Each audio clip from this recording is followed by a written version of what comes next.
Scott Ritter has been one of the clearest and most critical voices of the U.S. and NATO imperial policy in Ukraine, and his analysis of the corruption, the failed Western military strategy, and propaganda is rooted in decades of experience, not only as a U.S. Marine, but as a former United Nations weapons inspector. So I recently sat down with Scott for a long-ranging interview to better understand how he sees the world, and here is that interview. My guest today is Scott Ritter. He's a former United States Marine Corps intelligence officer. He served the United Nations implementing arms control treaties. Ritter was also the UN weapons inspector who broke the news that we found no weapons of mass destruction in Iraq, which of course was the entire reason for invading Iraq. That war killed millions of people. Here's the moment that Ritter sat before the United States Senate, and then Senator Joe Biden, with maybe more brain cells at that time, actually mocked him for this information and told him that going to war was above his pay grade. Watch this moment. Go get him. And by the way, Scott and the boys say air power is not enough. Like I said, they get paid more than you. Their job's a hell of a lot more complicated than yours. They may have made the wrong decision, and you brought it to light. We should address it. We should say straight up where we are, and we should do it. And for that, I thank you. But it's above your pay grade. Scott Ritter joins me now on the show. Scott, welcome to the show. Oh, thanks for giving me that indigestion this early in the morning. So it's a walk down memory lane. It's uncomfortable for me to even watch that, to see what you're bringing before the United States Congress, and to sit there and to watch this propaganda machine, this complex, mock you in that way. Can you take me back to that afternoon? Well, sure. I had just resigned. This hearing was on September 3rd, and I had resigned around 10 days prior to that. And so to be invited to speak before a joint session of the Senate Armed Forces Committee and Foreign Relations Committee, they had never met in joint session before. So this is literally making history. And for me, who is somebody who had avoided the spotlight as a weapons inspector, my job wasn't to be a media star. My job was to carry out inspections and stay out of the media. To suddenly be thrust into this grand stage, and I'm somebody who takes the Constitution very seriously. I take government very seriously, and this was a huge, huge deal for me to be able to testify before the U.S. Senate. And I was warned ahead of time that this was going to become a very partisan political battle. And I was also warned that Joe Biden has a tendency to make things personal, and that my best option would be to just sit there and shut up while he speaks and not say anything. And if you look at my face, that's exactly what I'm doing. I'm just sitting there and shutting up. What I will say is this: he made his points that they were political. He was not happy with the hearing, not happy that I was being brought forward. It was originally intended that Madeleine Albright, the Secretary of State, and William Cohen, the Secretary of Defense, would testify with me. That would be three of us on the stage. They refused because they knew that I knew what I knew. And what I meant by that is, I wasn't some outsider. I had been to the State Department. I had been to the White House. I had been to the Pentagon. I had been in all the briefings. I was the insider. I knew everything. And so they couldn't sit there before the Senate and lie and spin that I would be there like the conscience they didn't want to admit they have, and remind them, no, you said this on this day. No, you said this on this day. No, you guys promised this on this day. No, you're lying, Madam Secretary. You're lying, Mr. Secretary. And so they opted out. Biden wanted to cancel the whole hearings. He didn't want this to just be a stage where the Clinton administration would be attacked. My job wasn't to attack the Clinton administration. My job was to remind the United States Senate that back in 1991, they had supported a Security Council resolution calling for the disarmament of Iraq. And now the U.S. government was preventing the inspectors from doing their job. And I was holding that up to them. I was the mirror holding their own words, their own promises, their own guarantees in their face. And Biden was uncomfortable about it. It was a tough afternoon. I've never been, I've operated at fairly high levels, but never in such a contentious environment before. So it was a unique experience for me. I will say this: Biden was attacked heavily by the media, by everybody afterwards. So he went over the bound. He was rude. He made it personal. And he had to write. He wrote an op-ed apologizing, and then he invited me back to his office. A couple weeks later, we spent about an hour on a one-on-one discussion. He wrote me a nice letter afterwards saying it was a great discussion, and that this was an issue that was going to continue to be of importance. And he had hoped that I would be able to talk with him in the future. Well, guess what, Joe? I tried talking to you in 2000, 2002. You didn't want to talk. Joe Biden doesn't want to talk. Joe Biden doesn't want to learn. Joe Biden doesn't want to have a conversation. Joe Biden wants to own the stage and chastise people, dictate to people, pontificate. That's who Joe Biden is, but or at least that's who he was back then. But that was an interesting afternoon. I learned a lot about the U.S. Senate and how it operates, and about the politics behind the grand stage that's presented to the American people. Well, we're seeing another grand stage that's being presented to the American people right now. And I've talked to a number of individuals who've been inside the government, former intelligence officers, et cetera, who've said they currently, and I'll get you to weigh in on this, give me your perspective, what we saw then, manufacturing consent for war in Iraq, in some ways pales in comparison to the propaganda that we're seeing in the war in Ukraine. Now, I'll set that out there and tell me, maybe it's just the prevalence of social media, et cetera, but what sort of similarities do you see in the run-up to the war in Iraq and then into the run-up to the war in Ukraine? Well, I think you touched on it with what the two words is social media. Back in 1998, 1999, 2000, 2001, 2002, we didn't have Twitter. We didn't have, I can't remember if we had Facebook or not. But the way you got your information was via television, via radio. You could either watch, 24-hour news. You could watch the big three: ABC, CBS, NBC. You could tune into C-SPAN and get the actual hearing if you wanted to watch that. But it took a little bit of effort for the American public to access information, and because it took effort, I think the American public was more discerning, meaning that those who were seeking to manipulate, manufacture, misinform had to actually work at it. They had to go through the motions of trying to be responsible, trying to be objective, trying to get data out there. Telling the lie and selling the lie wasn't as easy as it is today. I think that the lies that were told back then were very complex lies, and in ways it makes what they did much more nefarious, because it required an effort to distort information, to manufacture consent as we speak. Today we have the best we can hope for in terms of quality news is a 24-hour news cycle which delivers the antithesis of quality news. It's entertainment, it's reactive, it's not proactive, it's not informative, it's designed to catch your attention, hold your attention for 30 seconds, 3 minutes. And then we supplement this with social media, with Twitter, with Telegram, with YouTube, with Facebook, with whatever platforms people use. And it's instant gratification, instant information, instant analysis, which means that you can be instantly lied to, instantly manipulated. Data can be instantly manufactured. There's no effort. And we see this.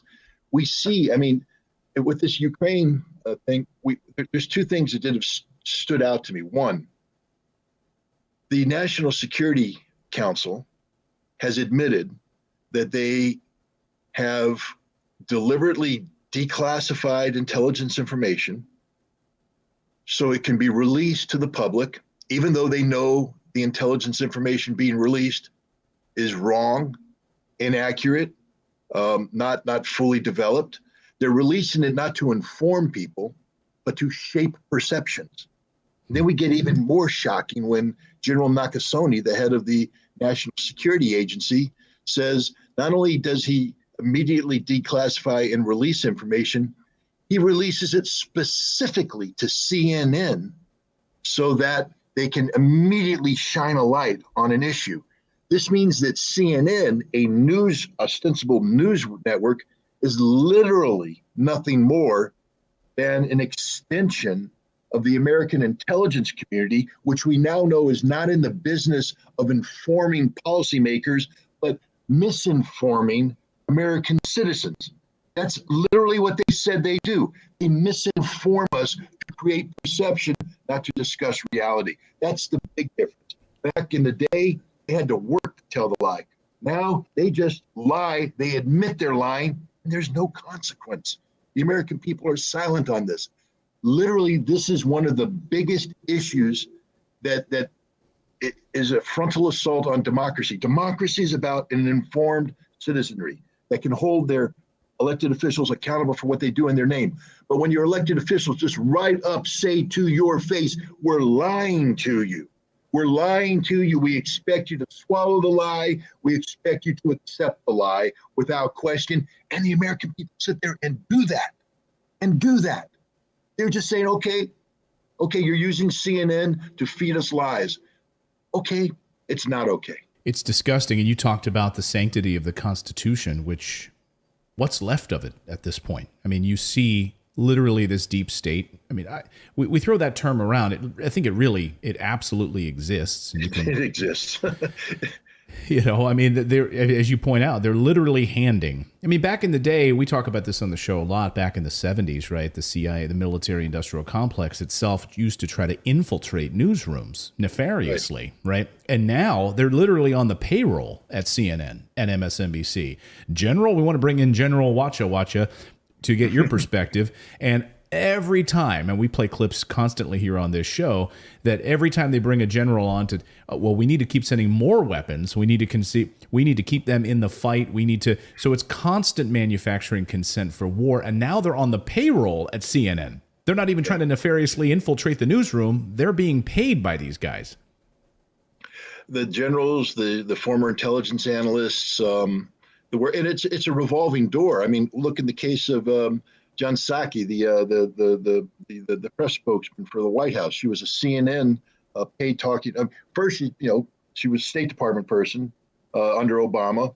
Then during Trump, she came and worked at CNN. So she's on air playing politics, and she's just out there doing her thing, which is okay. Okay, everybody's allowed to be political. I mean, that's what makes this country great, I believe, is the ability to have different points of view and have civil discourse, debate, dialogue, hash it out so that people can be informed by all perspectives. I have no problem with her being on CNN doing what she did, but then she transitions to the White House back under Biden, and I had a hard time saying, well, wait a minute, how do you make that transition so smoothly? And I'm supposed to believe you're objective, only to see that you transition back to mainstream media. It's this revolving door between government and what's supposed to be civil society. But we've seen that the barriers have been broken down. It's not just in the media. We see the barriers are broken down in industry where generals can leave, active service and immediately go to a board of a major, defense industry company where their connections, their contacts, you can't tell me that doesn't influence why they were recruiting, what is expected from them, and then immediately transition back into civilian leadership. And if you look at the Constitution, you need to understand that that's a big deal because the military is obligated under the Constitution to take the orders of its civilian leadership. We were never designed to be a military dictatorship. We were never designed to have a political military. Our military was always supposed to be apolitical, not getting involved in domestic politics. And yet when you have this war taking place where generals leave to industry and then go back to be civilian leadership, you have to understand that while the generals are trying to become generals, their thought isn't how do I best serve my country? Their thought is how do I best position myself to get into that revolving door, which means they've lost perspective, they've lost focus, they're not doing the job they were supposed to do. we've corrupted the military establishment, we've corrupted government, we've corrupted media, and frankly speaking, we've corrupted the American people because we've stopped behaving as citizens. We're now just a bunch of clones and drones, standing before whatever platform we want, staring at it and nodding compliantly. You spoke of the Constitution, the sanctity of the Constitution. I'll leave you with this. How do you defend that which you do not know?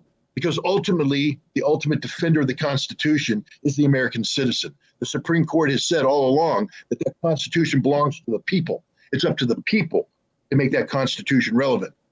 How many Americans here could take a test and pass a test on the Constitution? We require that of everybody who wants to become a citizen. If you're from a foreign country, you want to come to this country, you want to become a citizen, you have to take a basic test on the Constitution. It's a pass-fail. If you fail, you don't get your citizenship.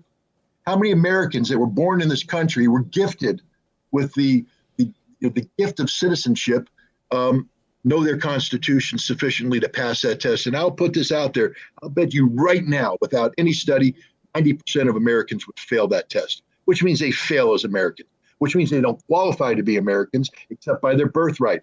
And this means that the Constitution is going to die a death of neglect, because if we, the people who own this Constitution, who are supposed to defend this Constitution through our actions as citizens, don't understand the Constitution, we're defending nothing. I think it comes down to ignorance. It comes down to a lack of education and a lack of transparency. And I think, well, that's just one big piece of it. But I think just seeing the silencing of voices who are trying to get out the truth. We've seen this now with the massive tech oligarchy, which basically just runs interference for Washington. The power center, I believe, in many ways, is now run out of Silicon Valley. You've been silenced. Your voice has been squashed. I want to kind of provide some context here. Currently, we know you're being silenced, right? But back then you were being silenced. You were saying we did not find weapons, right? We did not find weapons of mass destruction. What were you hearing in Washington? What were people telling you then? This is pre-social media. Scott, you've got to shut up. You can't tell people this. What were people saying to you? Before I resigned from the UN, I was very well linked, not liked, but linked to the U.S. government. Mm-hmm. And the day I wrote my letter of resignation, it was known that I was going to resign. The CIA, for want of a better word, station chief out of the U.S. Mission in New York. There's a CIA officer there who advises the ambassador and coordinates with relevant UN agencies on matters of importance to the U.S. government. His name was Larry Sanchez. I can say that now because he's no longer in active service. Nice guy. I like Larry. Larry and I got along well. We were friends, and we had worked for many years on a very difficult subject, which was trying to disarm Iraq. He called me and he said, are you going to deliver your letter to Richard Butler, the chairman? I said, yeah, I thought about it. I have no choice. I have to do this. The U.S. government is interfering with my work, with the work of the inspectors. I can't do my job anymore in good faith, et cetera. He said, would you be willing to take a call from the National Security Council? I said, sure, Larry, I'll take that call. So the call came in. It was from a senior guy. It wasn't the National Security Advisor, but somebody on the National Security Council. And he basically begged me not to resign. He said, look, if you resign, you'll destroy the inspections. The inspections don't work without you. And you'll create a huge political problem for us. We need you to stay. And I said, okay, look, I'm not in the business of creating problems for the U.S. government, but you have to understand why I'm resigning, and you have to respect that. Meaning that if I stay, you have to do something that changes the reasons why I'm resigning. You have to stop interfering with the work of the inspectors. And he said, well, that's going to take time. And I said, so basically you're telling me that if I stay in, I'm still not going to be allowed to do my job. Well, we're willing to, I said, it's a yes or no question. He said, well, no, you're not going to be able to do what you want to do. There will have to be changes. I said, well, then I have no choice. I have to resign. I hung up the phone. And Larry said, okay. Said, you and I are friends. We get along well. He said, but the moment you leave that door, our friendship is over because I'll never be allowed to talk to you again. I said, well, Larry, that's too bad, but you and I are both adults. We understand these things. And he said, and I also want to tell you right now, the moment you walk out that door, the U.S. government's going to sick the FBI on you, and they are going to you in the for the rest of your life.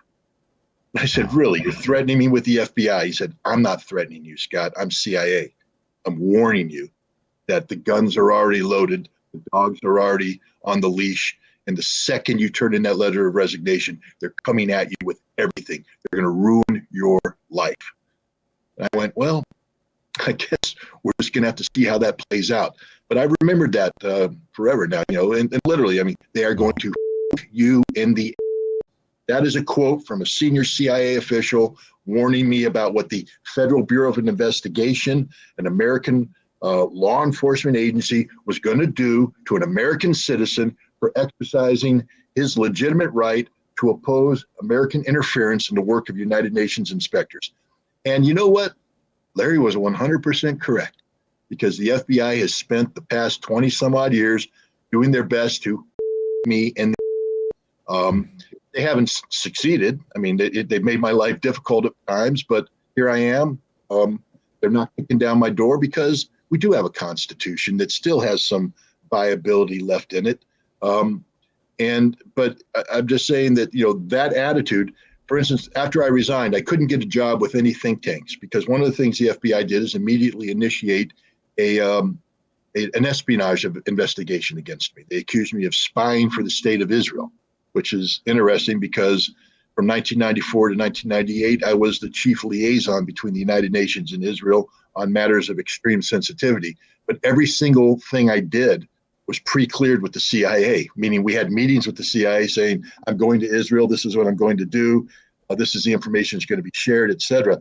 And the CIA knew this. The CIA chief counsel had written a letter to the FBI saying, you guys do understand that Ritter's kept us in the loop, that this is, we know about this, he's not breaking any crimes. The FBI went, fuck you, we're charging him. They did charge Mary Jo White, the big name at the time in the Southern District of New York, who never lost a case, who never initiated a case that didn't end with a bad guy in jail. He initiated a case against me.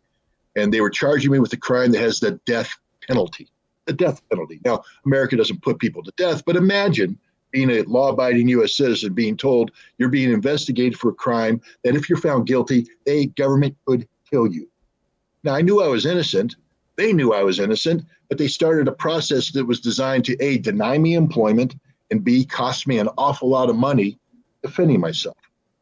They succeeded on both fronts. They denied me employment. Nobody would hire me. All the think tanks that said, hey, we like what you're doing, we'd like to bring you on, they were told if you hire a guy who's under investigation from the FBI for espionage, you'll lose all of your U.S. government money, all that money that goes to subsidize think tanks. So None of them would hire me. And then, yes, I had to hire a lawyer because you don't interface with Mary Jo White, pro se. You have to get a lawyer. Lawyers cost money. And over years, lawyers cost a lot of money. Eventually, the FBI dropped everything because they had nothing. But it took 5 years. It took 5 years for the FBI to drop that investigation.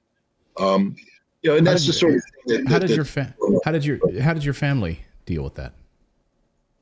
Well,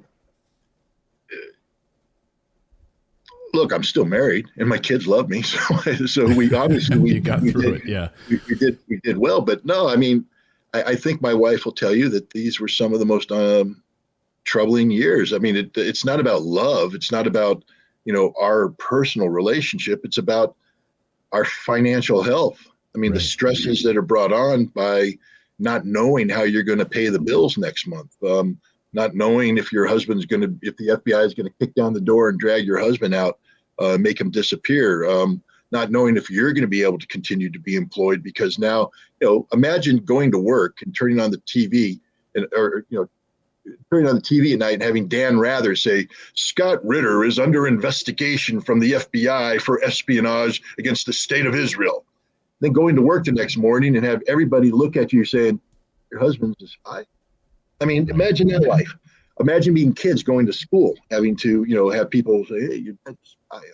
I mean, it's tough, but you know what? I have one hell of a family. I have one hell of a wife. And I have two fantastic daughters. And at the time, we also had my wife's parents from the Republic of Georgia. They were refugees because of the Civil War. It's a different story, but they were living with us too. And we had very supportive in-laws living with us. I had very supportive relatives and friends, people who knew me, knew this was garbage.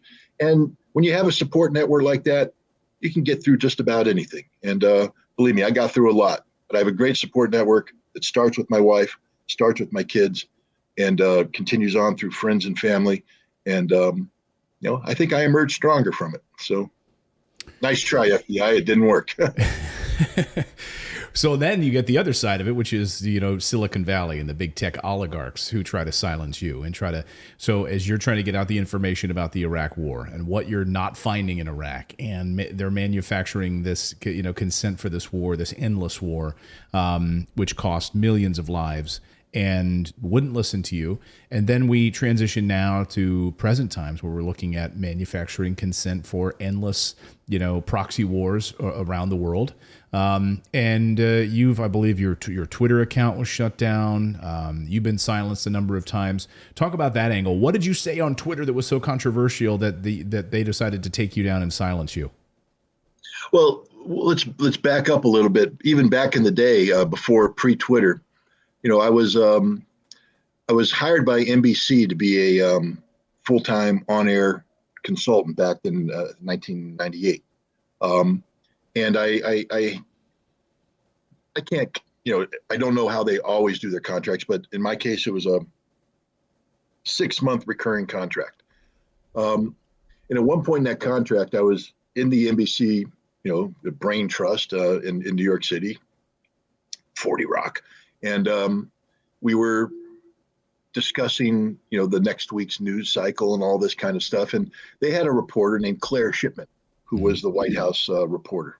And every Sunday, Sandy Berger, who was the national security advisor, would hold one of these White House briefings that was off the record, meaning that, it was an anonymous government source. And the purpose of the briefing was to set the stage for the week's news cycle, that he would highlight what's important, what's not important, what the U.S. government wanted to get across, et cetera. And all the compliant little White House reporters would be there, and they'd ask questions, et cetera. So I said, you guys want to play a game? They said, what's the game? I said, we want to play a game called Sandy Berger is a dirty, rotten liar. And they said, how are we going to play that game? I said, simple. I'm going to give you a list of questions. Ask him these questions. It's a question tree. So ask the question. He's going to give you one of two answers. Depending on the answer he gives you, ask a follow-on question. And I guarantee within 5 questions, you will have caught him in a lie. And they were like, okay. So I gave it, and Shipman did it. And Berger got caught in his lie, and he got angry. And he stopped her. He said, I know Scott Ritter is giving you these questions. Of course he did, because I was the only person who knew the answers to the question. And he said, if you continue to use him in this way, you will be banned from these meetings. I mean, he's threatening to kick out the NBC White House correspondent from a meeting because she's asking questions. And I thought, when I heard this, wow, this is awesome. NBC obviously is going to rally behind me in the concept of free speech, et cetera. I was fired within a week. So that's that. Another one, I was hired by Fox News after 9/11, be an on-air consultant. I don't know why they hired me, but they did. Same thing, 6-month contract. I was on Bill O'Reilly's show early on. I was on all the big shows because I was supposed to be the big name for this thing. And I come on the show, and he's like, next, Scott Ritter, former UN weapons inspector, is going to talk to us about how Iraq is reconstituting its nuclear weapons program and what a threat Iraq poses to the world. I turned to Bill and I said, Bill, that's exactly the opposite of what I'm going to do. I'm going to tell you that Iraq doesn't have a nuclear weapons program. They pose no threat worthy of war, et cetera. And he was so mad, irritated, et cetera. The bottom line is his response was the response of Fox News. We can't put this guy on air. But they had me on contract. So what they did, rather than release me from contract, they continued to pay me. I don't mind taking that check. Gave it to my wife. We paid some bills, but I wasn't allowed to go on air. I wasn't allowed to go on any competitors. So they basically silenced me for the duration of that contract. So that's how they used to work in the old days. Now, I started the Twitter account on a lark. My daughter, we were talking about a book that I had just had published. She said, the best way to get attention on the book is, open up a Twitter account and start talking about your book. People follow you and all this stuff. I went, I'm not into that. I don't want to do that. She said, no, you got to do it. So I started the Twitter account. I mean, it was, I get 5 followers, all family members. And then, a month later, I got 14 followers. Wow, I'm happy. 6 months later, I'm up to 50, but it was work. I mean, you're interacting with people, you're talking, you're building, followers, and you're following people. And after a couple of years, I think I was, resting at around a solid 12,000 followers. And I don't know. I mean, Elon Musk has said many of those are bots, and many of those probably were bots. So I don't know how many legitimate people they were, but it was a solid 12,000 follower account. And then the war starts, and I start saying things, I start publishing things, and people are paying attention to it. And the account is growing: 20,000, 30,000, 40,000, 60,000, 90,000. It was on the cusp of hitting 100,000. I'm talking about the trajectory. I don't know what the upper limit would have been, but we're the trajectory of followers were just going sky high. And I think that scared some people because, I did one tweet on it's a 16 thread tweet on, what I call Big Arrow War, talking about, the Russian strategy, trying to explain what happened in Kiev, et cetera. If within 2 days it had what's called 3 million 3 million retweets no impressions. Impressions. 3 million. I don't know what an impression is, but there were 3 million of them. And that apparently scared whoever runs the algorithms, because right after that they banned me. And what they banned me for, I didn't violate any rules. The rule they listed was that I was harassing people. I wasn't harassing anybody. The rule, the violation makes no sense. But I think basically the Twitter, which had taken a very pro-Ukrainian stance, found that I was a threat to that stance, and so they silenced me, and I continue to be silenced. Well, we've experienced the same thing on some of the similar stories on our channel, and their reasoning is hilarious. And when you go through the appeal process, it's ridiculous, and it's worthless to even try the appeal because you can't get anyone to follow up and to give you evidence as to what exactly they're claiming is factual. They can't provide that. And, that's what you're up against. So these voices get silenced. I've seen this past week friends of ours getting silenced left and right. But there seems to be, and I want you to talk about maybe the shift now that we're seeing in Ukraine, because I want to put this up on the screen. So this was this week.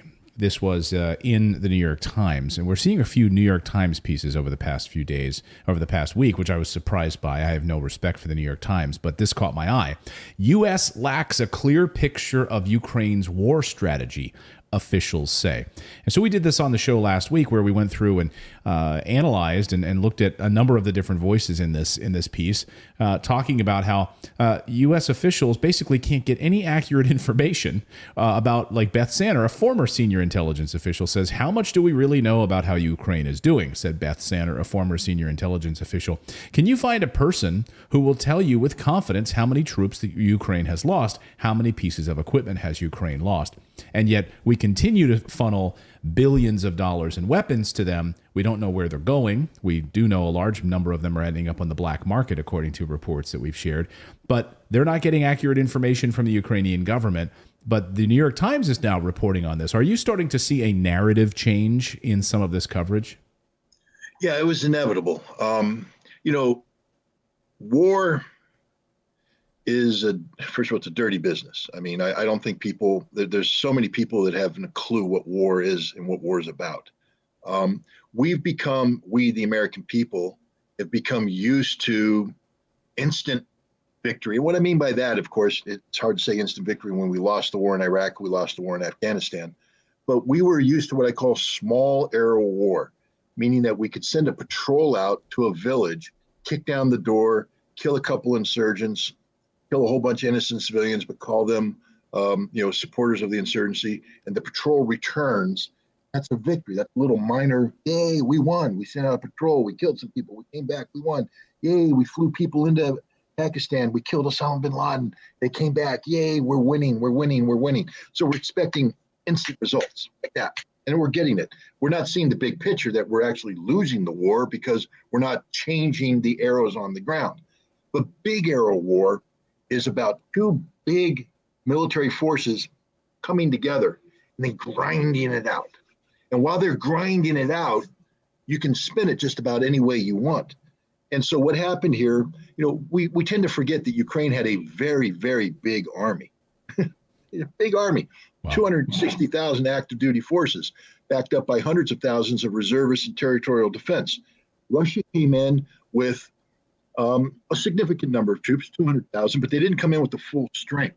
So we have a special military operation with limited military resources on the part of Russia coming up against a very large, well-trained, well-equipped NATO, pro-NATO military in Ukraine, and going head-to-head. So while that's happening, it can be spun any way you want to spin it. And that's what, we now know that the Ukrainian government has been lying since day one about their casualties. The Russians came out early on and said, look, we're killing them at a rate of 1 to 6. For every Russian goes down, we're knocking off 6 Ukrainians. Everybody, that's garbage. It's the opposite. For every Ukrainian going down, there's 6 Russians going down. But they provided no evidence to back that up. Same thing with equipment. We saw lots of videos of destroyed Russian equipment. And guess what? When your army goes up against one of the largest armies in Europe, the Ukrainian army, it's well-equipped, well-trained, well-led with very lethal weapons, you're going to lose equipment, you're going to lose men, and sometimes you leave them on the battlefield and videotapes are taken. That doesn't mean you're losing the war. It just means that there's this grinding process taking place. And so we were subjected to this propaganda about how Ukraine is winning, Russia's losing. And one of the goals and objectives of this propaganda was to shape public perception inside Russia. Because remember, at the same time this was happening, we were imposing the world's worst sanctions on Russia. We're going to break the Russian economy and thereby break the Russian spirit. The Russian people were going to be starving. They're going to, have no homes. They were going to have no energy. They were going to be in the streets rioting against Vladimir Putin, who would have to withdraw his defeated army from Ukraine. There was this whole process going on. None of it was true. The Russian economy wasn't collapsing. The sanctions backfired onto Europe and the United States. Putin is stronger today than he's ever been, but we can't tell the truth. We have to continue to lie. And one of the biggest lies was that Ukraine was winning the war. Now, you can tell that lie for a while in the grinding process, but eventually one side, when you start with big conflict, study World War II, the big battles that were fought between the United States and Germany, the Soviet Union and Germany. The battles were won with casualty ratios of 1 to 1.2, 1 to 1.4. That means that for every American going down, we're killing 1.2 Germans, which means eventually we grind them down and we're able to push them back like that. Right, like the Battle of the Bulge, like a great Battle example. of the Bulge and things of that nature. The big battles that the Soviets fought against the Germans. It wasn't one-sided. The Germans killed a lot of Soviets. It was very bloody fighting. But what's happening in Ukraine is this grinding's taking place, but the Ukrainians are getting ground down at a quicker rate. And what we're seeing on the battlefield right now is that the Russians aren't just defeating them and pushing them back, they're grinding them down to nothing. And the Ukrainians are desperately trying to throw in more troops, but these troops aren't made of the same hard metal that the other ones was, so the grinding process is even quicker. And it's becoming obvious to everybody that we can't lie about this anymore. We can't spin away what's happening. Even if the Ukrainian government wants to pretend that they're winning, the results we're seeing on the battlefield now are so overwhelmingly in favor of the Russian narrative that we now have to start realizing that we're going to look like Baghdad Bob. Remember the Iraqi? There's no Americans in Baghdad while tanks are driving in the background. Well, that's what's going to happen to the New York Times and the Washington Post and the American establishment. The Ukrainians are winning while Russian tanks are driving down the streets of Kiev. So I think they're desperately right now trying to catch up to reality. That's why you see this massive shift. Look, if they were a responsible news organization, no responsible news organization could see their meter go pink, meaning pro-Ukraine, pro-Ukraine, pro-Ukraine. Oh my goodness, the Russians are telling the truth. When you see that needle go like this, that means that there's a lot of manufactured data here, a lot of propaganda, a lot of lies. What should have happened is their needle should always be in the middle, trying to be responsible, trying to tell both sides, but then the needle points gradually towards the side that's where the facts are accumulating, the facts support. And the needle should have always been pointing towards Russia like this. But to go from Ukraine to Russia like that tells you that the New York Times has been caught out in a massive, massive disinformation campaign, and they're desperately trying to spin it to make it look like, oh, we just now realized that this is happening. But as Beth Sanders said, they've never known. Actually, I can tell you that they do know. I mean, come on, Beth, you're a former national intelligence officer. Pick up the phone, call the guys who are counting the dead tanks on the battlefield, all the guys who are monitoring the desperate cries for help from the Ukrainian soldiers on the front line. The U.S. knows damn well what's going on inside Ukraine. Well, one of the things we talked about on last week's show about this article was that the intelligence community in this New York Times piece basically says, and I'm just calling out this one piece because I think it's emblematic of a number of pieces we've seen. You know, I'm just calling out the New York Times piece. We could have talked about the Washington Post, the Atlantic, the whole lot of them, right? But this piece, I think, hits a number of points. And so one of the things that was said in this article is, well, we don't want to start spying on Ukraine to get accurate information, so we're still relying on them to tell us. And I just said on my show, that's total bullshit. We absolutely have been spying on them. Does anyone watching right now not think we've been spying on them? I mean, heck, we installed a puppet government. Like, they're ours. Am I wrong about that, or am I just being conspiratorial? No, you're 100% right. It's more than that. You know, we have a hand in glove relationship with their intelligence services. CIA has had one of the largest, stations in Kiev, because it wasn't just about, being in Ukraine. It was about using Ukraine as a window into Russia. The interactivity between Ukraine and Russia was immense, and so we had our CIA office there, and they were literally using their post in Kiev to spy on Russia. So it's a massive, massive effort. And then we got involved in what's called information operations or information warfare, where we work with the Ukrainian intelligence services to shape public perception by, disseminating misinformation, lies, sometimes disseminating the truth. It's not always. Russia's not perfect. Russia makes mistakes, and sometimes, it's used to take these mistakes and bring them to light. But we had been working with the Ukrainian intelligence services hand in glove for many years prior to this, trying to spin what was going on in Donbass, trying to spin the Crimea, et cetera. So when this conflict started, we already had in place a gigantic machine where the CIA is working with the Ukrainians to spin this data. And the one thing about spinmeisters is they have to know what their objective is, which means they have to know what reality is. So the CIA knows exactly what the truth is on the ground. Their job is now to shape perception so that the truth is either highlighted where it needs to be highlighted or suppressed where it needs to be suppressed. So we have absolute insight into the thinking of the Ukrainian government via our connections with the intelligence service. But then there's more. We provide real-time combat intelligence now to the Ukrainian services. And what that means is that somewhere in Poland, I believe, there's a joint command center where U.S. and NATO officials are sitting together with their Ukrainian counterparts.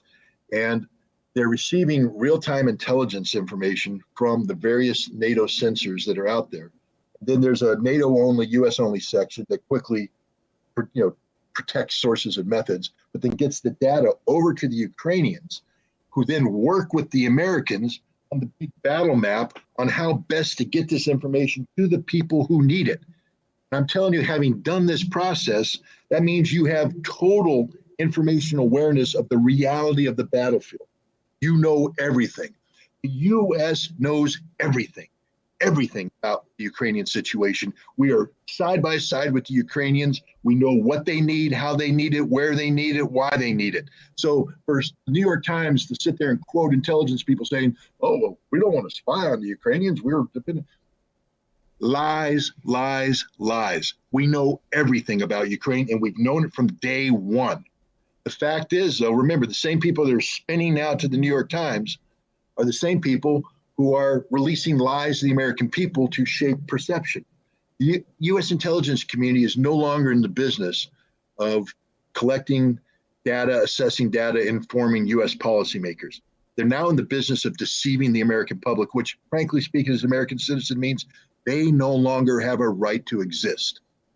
If you're calling yourself an intelligence officer today and you're in the employ of the United States government, you are involved in any aspect of a process that misinforms, disinforms the American public, resign now, because you've lost all reason to exist. I've lost trust and faith in you.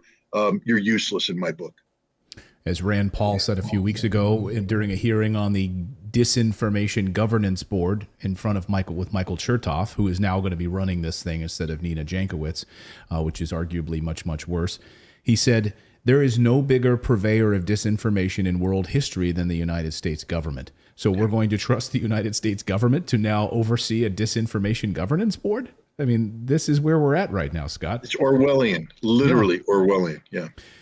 So, and one thing I just want to pick up on what you just pointed out, which is incredibly illuminating on the battlefield and the data, the real-time data. I spoke to a decorated NATO pilot and former Marine, and explained to me that, you know, we can send them all the HIMAR equipment we want, but and we're giving them the data, these targets need to be analyzed specifically, and someone needs to be providing these coordinates for them to strike. So they've gotten the coordinates, they're getting the NATO data, they're getting the HIMARS, they're getting these heavy weapons that the United States continues to funnel in. They're coming in from Spain and other places. So we're sending them the equipment, but it sounds like they don't have the people, and these people are surrendering.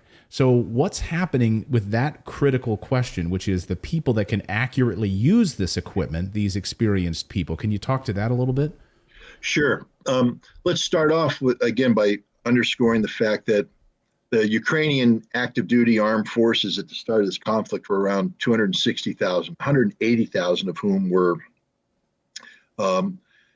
combat arms ground forces. That's a lot of guys. They've suffered a lot of casualties. I mean, I think right now we could safely say that over 50, 60,000 Ukrainians have fallen in this war, dead or wounded. Wow. That's a lot. And I think the number is actually much higher now, because remember I talked about grinding it down and suddenly, it's going like that. So I think that casualties now are just spiking. Now, many of these casualties, however, are not from the 180,000 regular forces, the well-trained forces. They're from the reserves and the territorial defense organizations. We've seen the Ukrainians throw these poorly trained units into the front line so that they can withdraw from the front line the regular units to be re-equipped, retrained, et cetera. And so, the Ukrainians right now are being very cynical. They're sacrificing untrained manpower to buy time so that the better trained soldiers can be pulled out of the front line, sent to south of France for a couple of weeks to be trained on the Caesar artillery system, sent to Grafenwold, Germany, so they can be trained for 3 to 4 weeks by American, military personnel, sent to Poland so they can be trained by the Brits and others on these systems, and then they come back. So it's, the Ukrainians do have the manpower still, well-trained manpower. The people that are being trained by NATO, by the United States, outside of Ukrainian territory are solid soldiers. These are guys who know artillery. They do Soviet-era artillery, but they understand the fundamentals of artillery.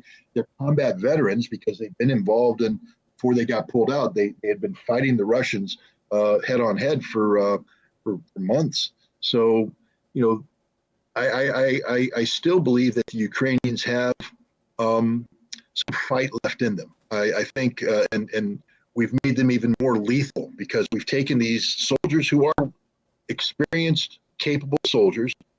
We've trained them significantly. Early on, I heard about, what I call train the trainer programs, where they'd be taken out and be given, 2, 3, 4, 5-day quick training course and then sent back in. I went, that's never going to work. These weapon systems are too complex. It's just not going to work. And I think NATO quickly realized that's not going to work either. That's why you're taking them out and giving them 40 days of training. Now, if you take somebody who's an experienced soldier, combat veteran, who knows artillery, the principles of artillery, it's not like you're sending them back for basic training. You're sending them for advanced training on a specific system and the training is provided by experts on that system. 40 days is sufficient to learn that system. And they're coming back and they're being employed. Now, they're not going to change the outcome of this war. They're not. What they are going to do, however, is kill Russians and destroy Russian equipment. Not in sufficient numbers to tilt the battle in favor of Ukraine, but that's never been the goal. Remember, Lloyd Austin speaking, our goal is to achieve strategic victory by making this war cost Russia so much they will never be able to carry out a similar action elsewhere in Europe. So we, the United States, at a time when we say we're here to help the Ukrainians, are literally using the Ukrainians as cannon fodder for the sole purpose of killing Russians, not for Ukraine to win, but to punish Russia. That's the most cynical approach I can think. And it's, if I were the Russians, I would never forget, never forgive. Remember, we killed a guy named Qasem Soleimani, an Iranian Quds Force guy, whom we accused of providing training, assistance, etc., to Iraqi insurgents in southern Iraq in the 2005, 2006, 2007 time period. They killed 500 to 600 Americans, and we never forgave him. And we hated him so much that we hunted him down and assassinated him. Well, what do you think's going through the minds of the Russians right now, knowing that the Americans aren't trying to help the Ukrainians win? They're simply giving the Ukrainians the tools necessary to kill more Russians. So if you're a Russian mother and you just lost your son, you're happy about this with America? If you're a Russian wife who just lost her husband, a Russian sister who just lost her brother, a grandmother who lost her grandchildren, I think we're teaching an entire generation of Russians who hate and despise us, not because we're supporting Ukraine. Because if we're supporting Ukraine in an honest effort to have Ukraine win the war, the Russians are adults. They have big boy pants and big girl pants they put on every morning. They understand the rules of the game. They understand that's how the world works. But if you're so cynical that you're simply providing arms in support of a losing cause, sacrificing not only the Ukrainians that you're arming, but you're using that to kill Russians, that's despicable. And who knows what the Russians are going to do down the road? Are they building a list of American generals and politicians who are our equivalents of Qasem Soleimani that need to be assassinated down the road because of the crimes we've committed against Russia? I don't know. I'm not encouraging it. I would never support that. I'm just saying that we need to think sometimes about what we do and how it's perceived by the rest of the world. We may be able to lie to the American people and say we're providing this weaponry to help the brave Ukrainians defend themselves against the Russians. Oh, our government knows that's a lie. Our military knows that's a lie. The Ukrainians know that's a lie, and the Russians know that's a lie. The only people buying into that, apparently, are the American public. It's incredibly troubling. Incredibly troubling. Scott, I want to get you out of here on this, which is something that happened about a week ago. But I thought I wanted to get your take on this, and I'm sure you saw this. I'm going to play this clip. This was President George W. Bush at the, I don't know if you like the George W. Bush Institute, which I'm not even sure what you do at the George W. Bush Institute. But here he was, and I want to play this, and I just want to get your take on this. In contrast, Russian elections are rigged. Political opponents are imprisoned or otherwise eliminated from participating in the electoral process.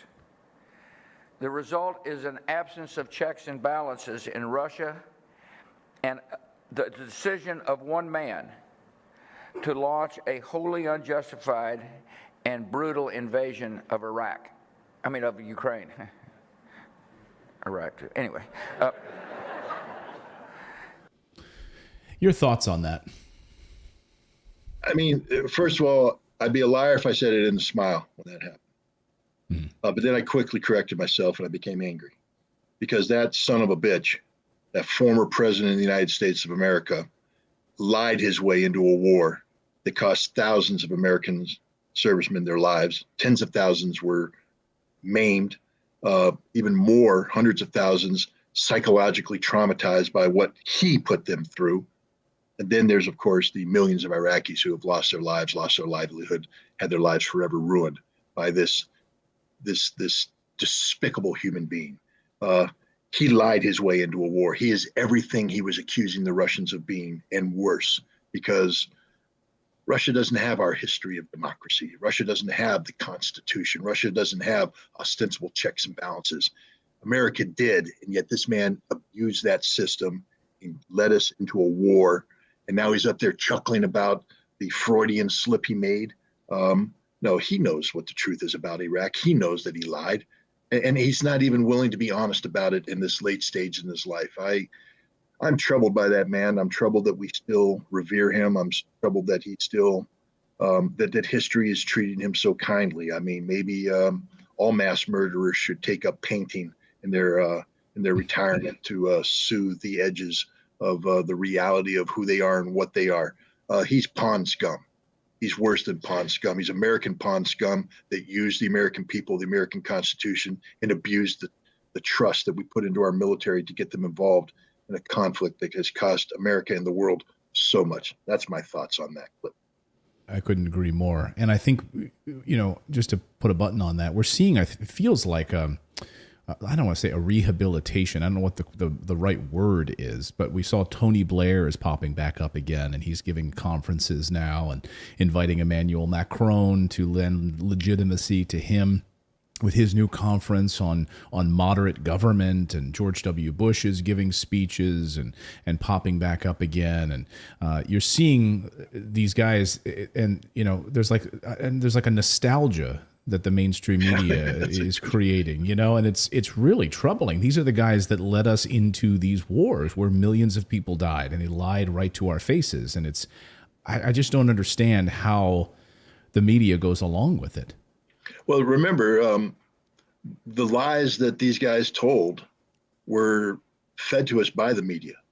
The New York Times was complicit in the crimes of the Bush administration. All the British media was complicit in the crimes of the Blair administration.